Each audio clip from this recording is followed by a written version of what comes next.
नमस्कार, तुम्ही बघताय जनहित समाचार यूट्यूब चॅनल। तुमच्या यूट्यूब चॅनलमध्ये स्वागत आहे। बघा आजच्या घडामोडी। मी तुमच्या बाबुराव करी।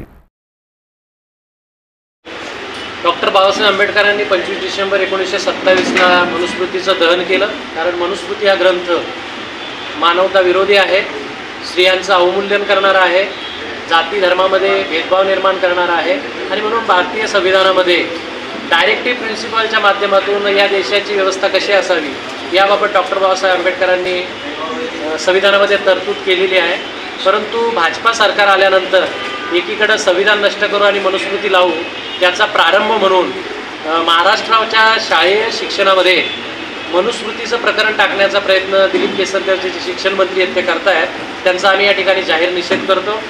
याबद्दल माननीय जितेंद्र आव्हाडजींनी जे आंदोलन केलं त्याच्यामध्ये काही तांत्रिक चुका म्हणून अनावधानानं डॉक्टर बाबासाहेब आंबेडकरांचे पोस्टर्स पाडले गेले, त्याबद्दल त्यांनी माफी मागितलेली आहे। त्यामुळं फुले शाहू आंबेडकरी विचारांचे पुरस्कर्ते म्हणून जितेंद्र आव्हाड हे संबंध महाराष्ट्राला तर देशाला परिचित आहेत। माझा मुद्दा असा आहे की शालेय शिक्षणामध्ये एकीकडं कृत्रिम बुद्धिमत्तेचं शिक्षण जगामध्ये सुरू असताना धर्माच्या आधारावर, जातीच्या आधारावर अशा पद्धतीची मनुस्मृती लागू करून ते संविधानाचा अवमान करत आहेत। मूळ मुद्द्यापासून ते जनतेचं लक्ष विचलित करण्यासाठी प्रति आंदोलन भाजपा आणि RSS करते आहे।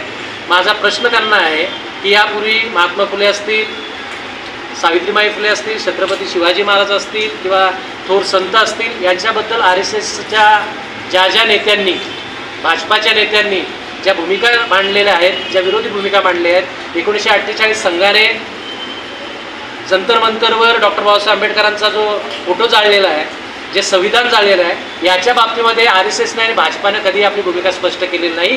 त्यामुळे भाजपाचं हे जे आंदोलन आहे हे ढोंगी आंदोलन आहे। आंबेडकरी जनता, फुले आंबेडकरी जनता हे जाणून आहे आणि त्यामुळं जर शालेय शिक्षणामध्ये जर मनुस्मृतीचं प्रकरण घालण्याचा अट्टहास जर भाजपा शासनाने केला तर तो हाणून पाडण्यासाठी RPI सेक्युलर आणि जे बाबासाहेबांवर, फुल्यांवर, शाहूंवर आणि छत्रपती शिवाजी महाराजांच्या विचारांवर प्रेम करतात, जे संत परंपरा जोपासतात, जे मानवतेवर प्रेम करतात, असे सर्व लोक पुन्हा रस्त्यावर उतरतील आणि भाजपाचा हा डाव हाणून पाडतील याच्याबद्दल माझ्या मनातील मात्र शंका नाही। आणि आम्ही सर्वजण जितेंद्र आव्हाड यांच्या पाठीशी आहोत हे सांगण्यासाठी खऱ्या अर्थाने आजची पत्रकार परिषद होती। धन्यवाद। जनहित समाचार न्यूज सत्याच्या समर्थक आहे।